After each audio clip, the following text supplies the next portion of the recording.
በሁለተኛው ዙር የአዲስ አበባ ከተማ የኮሪደር ልማት ከተያዙ 8 ፕሮጀክቶች በተጨማሪም የፕሮጀክት ነጥቦችን የሚያገናኙና ተጀማምረው የቆዩ ፕሮጀክቶችን ለማጠናቀቅ በተያዘው መርህ መሰረት ከኡራኤል አትላስ ቦሌ ብራስና ከቦሌ መድኃኔዓለም ጎላጉል እንግሊዝ ኤምባሲ የኮሪደር ልማት 9ኛ ሆኖ ስራው እየተካሄደ ይገኛል። የኮሪደር ልማቶቹና የፒኮክ ወይንም ማዕከላዊ ፓርክ ፕሮጀክት የግንባታ ሂደት በመስክ ጉብኝት በተገመገመበት ወቅት ከንቲባ አዳነች አቤቤ እንደተናገሩት የተጀመሩት የመንገድ ፕሮጀክቶች 11.5 ኪሎ ሜትር የሚሸፍኑ ናቸው። በሁለተኛው ዙር ኮሪደር ከጀመርናቸው በተጨማሪ እዚህ መሃል ከተማ ላይ ለኮኔክቲቪቲ የቀሩን ቦታዎችን እንደገና መልሰን በማጥናት ሁለተኛው ኮሪደር ላይ ጨምረን እየሰራን ያለነው ከኡራኤል ጀምሮ እስከ ቦሌ ብራስ ድረስ ከቦሌ መድኃኔዓለም እስከ እንግሊዝ ኤምባሲ እንዲሁም ደግሞ ከነኚህ ጋራ የሚያዙ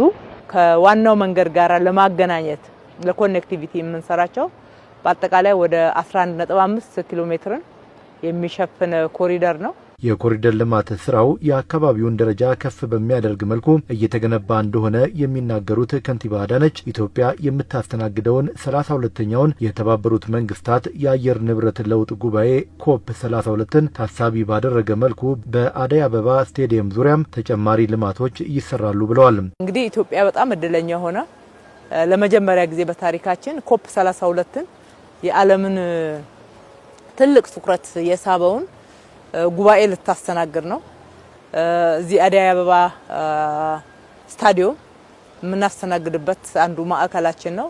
በስታዲየሙም ዙሪያ በተጨማሪ መሰራት ያለባቸው ህንጻዎቻችንን ማደስ፣ ማሳመር፣ ከወዲሁ ዝግጁ መሆን፣ የምናስተናግድበት መሰረተ ልማት ደረጃውን የጠበቀ እንዲሆን ማድረግ በአካባቢው ላይ አጠቃላይ ለእኛ ለኢትዮጵያውያን አጠቃላይ መታያ ቦታ ስለሆነ ያንን የሚመጥን እንዲሆን አድርጎ መስራት ትልቅ ትኩረት የሚሻው ጉዳይ ስለሆነ ሁሉም ባለድርሻ አካል ባለበት ዛሬ እየጎበኘን ያለነው ፕሮጀክቱ የከተማዋን ገጽታ የሚያሳድግ ብሎም ከኮፕ 32 ጉባኤ ጋር ተያይዞ የሚመጡ እንግዶችን በአግባቡ ለማስተናገድ የሚረዳ በመሆኑ ሁሉም ባለድርሻ ለስኬቱ ርብርብ ማድረግ እንደሚገባውም ነው ከንቲባ አዳነች የገለጹት። እዚህ አካባቢ ያለው ስታዲየሙ ዙሪያ ያለው የከተማችን ነዋሪ የህንጻ ባለቤቶችም ለመገንባትም የጀመሩ መጀመርም ያለባቸው እጅግ በፍጥነት እየሰሩ ይሄንን እድል መጠቀም መቻል አለባቸው።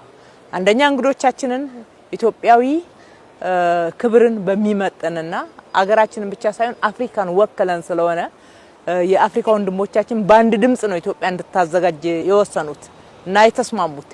ይሄንን የሰጡንን ክብር የጣሉብንን እምነት በተገቢ ሁኔታ መወጣት መቻል አለብን። ከኡራኤል አትላስ ቦሌ ብራስ ኮሪደር የመንገድ ስራ አፈጻጸም ከ60 በመቶ በላይ ሲሆን ከቦሌ መድኃኔዓለም ጎላጉል እንግሊዝ ኤምባሲ ያለው ደግሞ 35 በመቶ ገደማ መሆኑን የተናገሩት የአዲስ አበባ መንገዶች ባለስልጣን ዋና ዳይሬክተር ኢንጂነር ሙዲን ረሻድ ፕሮጀክቱን በፍጥነት ለማጠናቀቅ እየተሰራ መሆኑን ገልጸዋል። ብራስ እስከ አትላስ ድረስ ያለው ላይ ኦልሬዲ መንገዱን በተሻለ ደረጃ ሪኖቬት የማድረግ እግረኛውን የማሻሻል እንደዚሁም ደግሞ የተጨማሪ የፓርኪንግ የተርሚናል እንደዚሁም ደግሞ የታክሲ መውረጃኛ መጫኛ ቦታዎችን ፕሮቫይድ የማድረግ እንደዚሁም ደግሞ የተለያዩ ግሪን ፕላዛዎች ኢቻርጂንጎች አካቶ እየተገነባ ያለበት ሁኔታ ነው ያለው። እሱኛው ኦልሞስት አብዛኛው በሚባል ደረጃ የድሬኔጅ ቀበራ ሙሉ ለሙሉ የተጠናቀቀበት የእግረኛ ኦልሬዲ ዝግጁ የተደረገበት ሁኔታ ነው ያለው።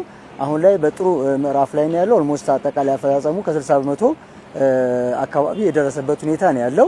በሁለተኛ ዙር ደግሞ ይዘን ከዚሁ ጋር ያይዘን እየሰራን ከእንግሊዝ ኤምባሲ ጀምሮ ያለው መንገድ ነው። እሱ ኦልሞስት ወደ 4.4 ኪሎ ሜትር የሚሸፍን ነው። አጠቃላይ ይሄ ኦልሞስት የቆረጣና የገረጋንቲ ሙሌት ስራ እንደዚሁም ደግሞ የድሬኔጅ ስራ ኦልሞስት እየተጠናቀቀ ያለበት ሁኔታ ነው ያለው። በአጠቃላይ በዚህኛውም አቅጣጫ የተለያዩ አሚኒቲዎች ተካተው ነው እየተገነቡ ያሉት በኮሪደር ሳቤ ኦልሞስት ወደ 35% አካባቢ አጠቃላይ አፈጻጸሙ ያሳያል። የፒኮክ ወይንም ማዕከላዊ ፓርክና የወንዝ ዳርቻ ልማት የፕሮጀክት አፈጻጸም በመስክ ጉብኝቱ የተገመገመ ሌላው ግንባታ ሲሆን ፓርኩ ዓለም አቀፍ ደረጃውን በጠበቀ መልኩ ተመልሶ እየተገነባ መሆኑን ከንቲባ አዳነች አቤቤ ተናግረዋል። እዚህ ፓርክ ውስጥ እጅግ በሚያሳዝን ሁኔታ ወደ 3800 የሚሆኑ ሰዎች በህገወጥ መንገድ ወረው ገብተው መኖሪያ ግቢ አድርገውት በሌላ በኩል ደግሞ ወደ 380 የሚሆኑ ሰዎች ደግሞ በህጋዊ መንገድ በፓርክ ውስጥ እንዲኖሩ ተደርጎ ፓርክነቱን አጥቶ ጥንታዊነቱን አጥቶ ታሪካዊነቱን አጥቶ ያለ አላማው ለሌላ አላማ እንዲውል የተደረገ ፓርክ ነበር።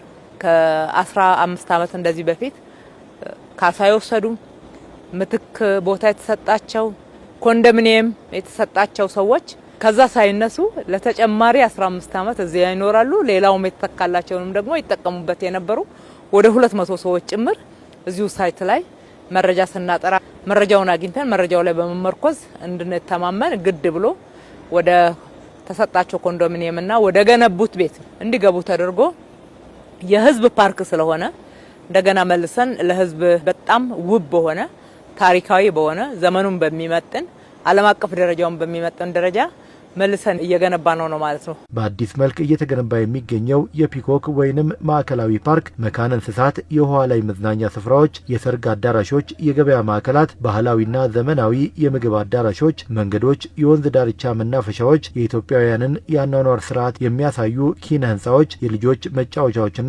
ሌሎችም በርካታ መሰረተ ልማቶች ተሟልተውለት ነው እየተገነባ የሚገኘው።